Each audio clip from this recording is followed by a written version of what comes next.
Hello, hello. I hope you're all having a great day. Welcome to my channel and welcome to the first episode. Hopefully many more to come, or not. You never know. So today I wanted to chat about a game called Dicey Dungeons. It's a cute little roguelike deck builder that, it took my time for about 2 weeks. And in the end, I have to say that I think about it here and then because in general, I think that as a package, this game is holistically there, which I can't say for a lot of games. And that's, we're ignoring the whole games are hard to make portion. And I'm just here to celebrate this game and how it brought together its art style, its music, its gameplay, and really formed it holistically to something that is, at the very least, in a genre that's so bloated, unique.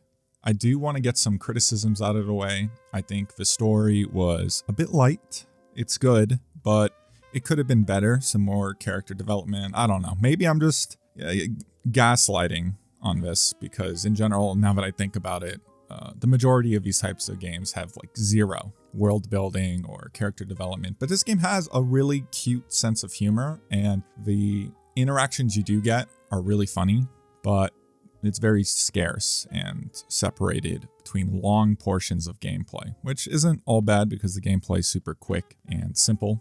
I've played a lot of games. You're going to hear a lot of comparisons to Slay the Spire.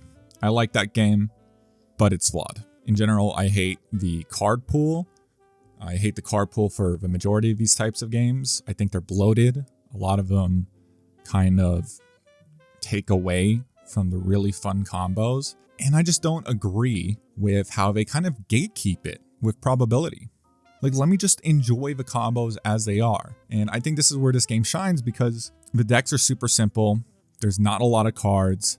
The character effects play a huge role when it comes to how these cards are valued. And I think that's the direction it should go from now on. I don't want to build a, say, armor deck because I have the cards. I want to build an armor deck because the character wants me to build the armor deck. And I think in a lot of ways, if we do go to that direction, people will get much more enjoyable gameplay while also reducing the amount of learning. We're not even learning. These games are super simple. If you think this game's hard, you should go back to school. I don't even know what to tell you. Okay, I'm just trying to be nice here. Okay, this game is easy. The problem is when you give me all these easy concepts and then you force me to look for the cards that are fun. That's my criticism of Slay the Spire. There you go. And this game just doesn't have that. The way it provides probability through its dice seems to me to be the most fun, period. And some of you may disagree. Some of you may magically lie or convince yourselves that the other way is better. But I promise you, if you play this game, you're going to realize that, oh my God, I've only had fun and I've never had a run ruined because I didn't get a legendary card that I wanted. And it seems like the other developers making these types of games agree because you definitely see the inclination of dice being implemented in and the traditional idea of collecting cards throughout your roguelite run kind of dissipating slowly. So I don't know. Maybe you're just in the wrong. Okay, period. Or maybe I'm in the wrong. I'm going to play some more of these types of games and maybe I'm going to hate them all. And maybe this game just like hit while the iron's hot and did everything perfectly. Easier said than done, right? So shit. Something I specifically want to lean on are like these ascension levels that Slay the Spire has. This game doesn't have those. It has something like them. They're called episodes, and these episodes provide the character a new twist on the gameplay, or just harder enemies, or more random enemies, or brand new random card effects, which is amazing. In a way, it's not here focusing on the difficulty, except like the last one, of course. And that's nice. Every character has 6 episodes that genuinely feel so different. And the characters themselves, they're sharing a card pool. This isn't Slay the Spire where every character gets their own set of cards. No, they're sharing the card pool. So, Jesus. No, they're sharing the card pool. And in that sense, it's impressive how much they get from such a small pool of cards. And this is just me comparing to other card games, of course. So what am I trying to say here? These episodes provide such a different experience and much better replay value than buff the enemies. Oh, your cards are going to be weaker, or just random stacks as you're getting more difficult. Now, I know there's like a huge community behind some of these games and they love the difficulty. It's just not for me. I've been in a lot of these games at like the highest difficulty, and to say they're fun, I don't know, man. I guess they're fun when I'm really lucky. That's all you want me to say, then yeah, you're right. But I think blasphemous here, but maybe we should try to make roguelikes more consistent to stick to the more fun gameplay. I know, crazy, but hear me out, okay? There's nothing wrong with roguelikes. I love them now, especially when they're hitting. But the majority of the time, they are not hitting.